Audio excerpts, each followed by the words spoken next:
Combien de fois t'es-tu demandé où il est en ce moment, ce qu'il est en train de faire, avec qui il est? Combien de fois t'es-tu senti insécure ou vulnérable à ses côtés? Combien de fois t'es-tu inquiété de la possibilité de le perdre?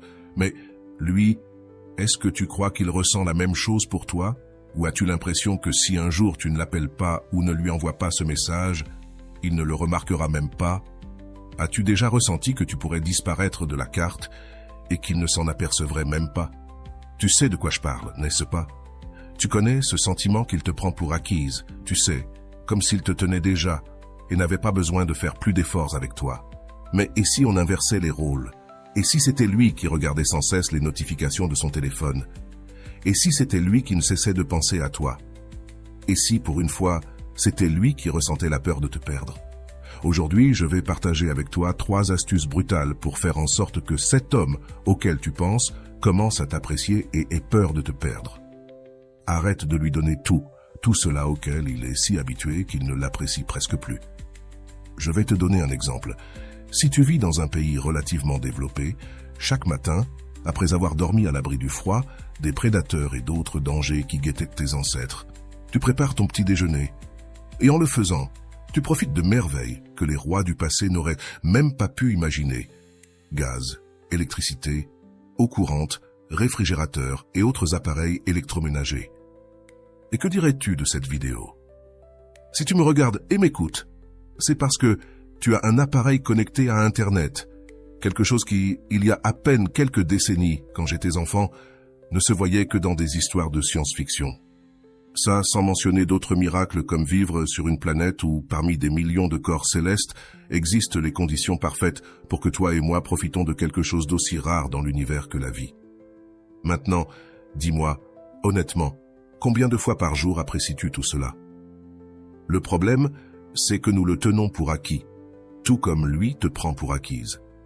Tu es ce miracle qu'il n'apprécie pas assez parce que tu es trop constante, trop quotidienne. Il en va de même pour toutes ces attentions et ces détails avec lesquels tu l'as gâté. Cela est devenu une routine, c'est pourquoi il en tient compte et n'a pas peur de le perdre. Alors coupe le courant de temps en temps. Un jour, ne l'appelle pas et n'envoie pas ce message qu'il attend. Ou oublie de lui préparer ce dessert que tu fais toujours avec amour. Ou arrête de lui chanter cette chanson à l'oreille avant de dormir. Ou ces nuits de passion. Tout à coup, arrête de lui donner tout ça. Si nécessaire, disparais pendant un moment et coupe tout le contact avec lui. Partez en voyage et créez des expériences qui vous remplissent et vous rendent plus intéressante. Peu importe, mais laisse-le éprouver ce manque pour qu'il te ressente vraiment et surtout pour qu'il se souvienne de ce que c'était la vie sans toi. Alors, pour une fois, qu'il soit lui qui ait peur de te perdre, toi et tout ce que tu lui donnes.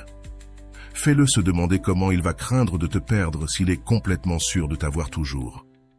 Tu te souviens de ce jour où, par accident, tu ne l'as pas appelé et qu'il a passé toute la journée à te chercher? Eh bien, de temps en temps, souviens-toi de l'oublier un peu. Oui, tu as bien entendu, souviens-toi de le laisser de côté occasionnellement. Et que dirais-tu du début de votre relation? Te souviens-tu comment tu te faisais désirer? Tu sais, quand tu mettais du temps à répondre, quand parfois tu lui donnais des excuses pour ne pas le voir chaque fois qu'il le voulait, et qu'il se sentait insécure et craignait de ne pas pouvoir te conquérir?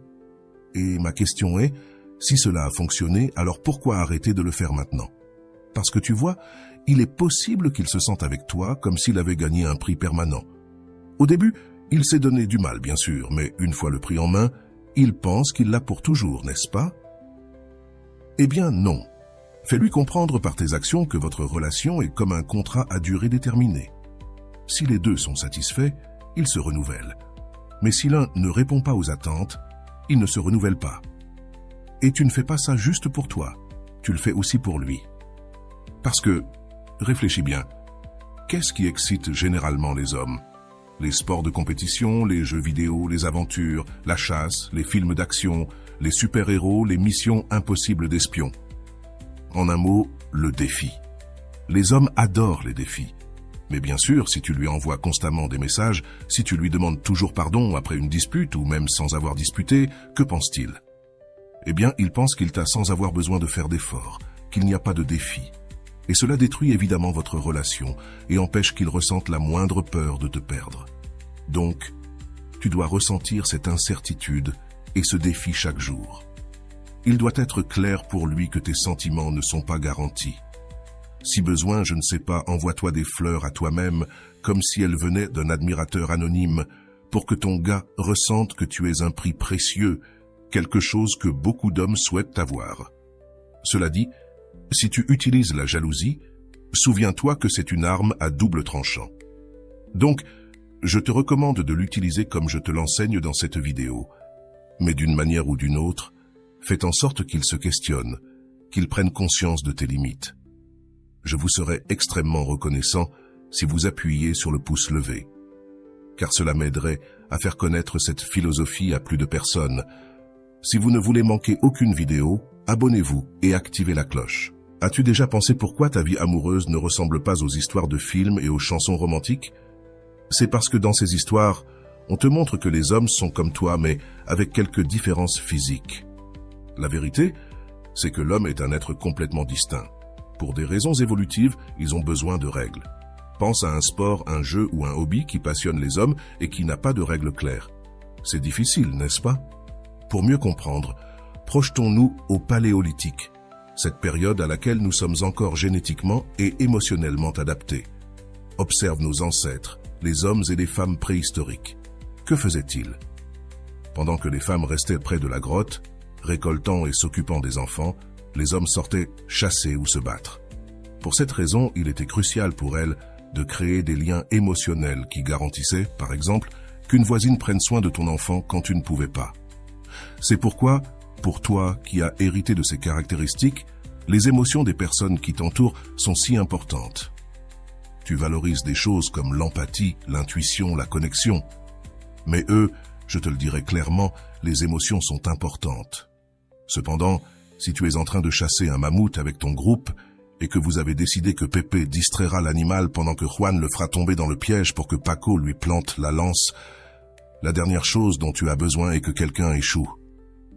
Et ça ne se résout pas avec des câlins et des larmes, ni en disant « Cher ami, combien je t'aime ». Non, ici, ce qui est en jeu, c'est la vie des participants et la survie du groupe. Morale de l'histoire. Les hommes aiment les règles, et plus elles sont claires et précises, mieux c'est. Quand ces règles manquent, ils se sentent insécurisés, confus, et c'est alors que le pire d'eux-mêmes ressort.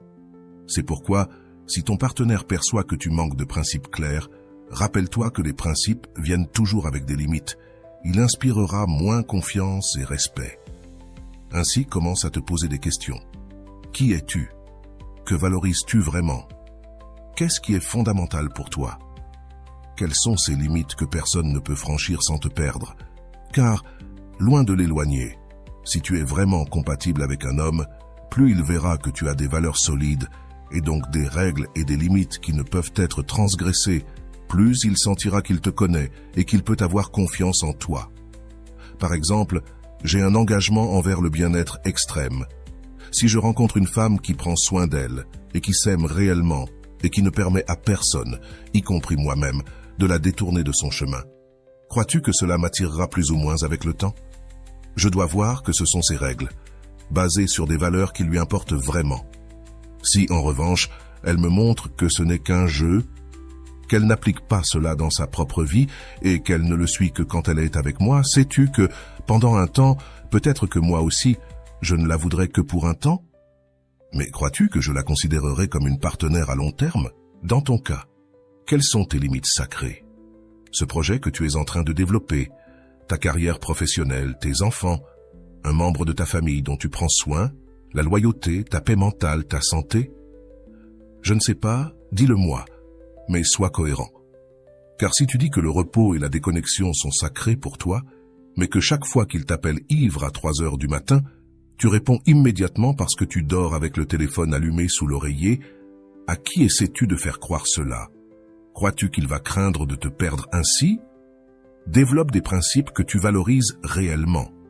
Sois fidèle à eux et établis des limites claires pour qu'il soit celui qui, s'il les franchit, ressente de manière claire la peur de te perdre. Alors, rappelle-toi que d'avoir des principes clairs et fermes non seulement te renforce, mais renforce aussi ta relation. En établissant et en maintenant des limites, tu montres non seulement ta propre valeur, mais tu inspires aussi ton partenaire à te valoriser et à te respecter davantage. La peur de te perdre n'est pas une manipulation, mais un rappel constant que tu es quelqu'un de précieux, avec des objectifs et des principes qui méritent d'être respectés. Alors, à partir d'aujourd'hui, définis tes valeurs et tes principes. Décide quelles sont ces lignes rouges que personne ne peut franchir sans perdre ton respect et ta confiance. Sois cohérente et fidèle à toi-même, car dans cette authenticité, tu trouveras la force et la clarté qui te rendront irrésistible. Ton partenaire, en percevant ton engagement envers tes propres valeurs, se rendra compte qu'il a à ses côtés quelqu'un digne d'admiration et de respect. Et si jamais tu sens que ton partenaire commence à tenir pour acquise ta présence, n'hésite pas à lui rappeler, avec amour et fermeté, quelles sont ses limites inébranlables. Fais-lui comprendre qu'être avec toi est un privilège qui nécessite un effort et un engagement continu. En dernière instance, une relation saine et équilibrée repose sur le respect mutuel et l'appréciation de ce que chacun apporte. Cultive ces principes que tu valorises réellement, maintiens tes lignes rouges intactes et observe comment ta relation fleurit avec un nouveau niveau de compréhension et de respect. Ainsi, non seulement tu renforceras ton lien, mais tu te rassureras également que ton partenaire est toujours présent à l'esprit la véritable valeur de t'avoir dans sa vie. Parce que tu es un être unique et précieux, et tu mérites d'être traité avec le respect et l'admiration que tes principes inspirent. Merci beaucoup de m'avoir accompagné dans la vidéo d'aujourd'hui. Si tu as trouvé cette information précieuse, n'hésite pas à laisser ton like et à t'abonner pour ne pas manquer plus de contenu comme celui-ci. Nous nous verrons dans la prochaine vidéo.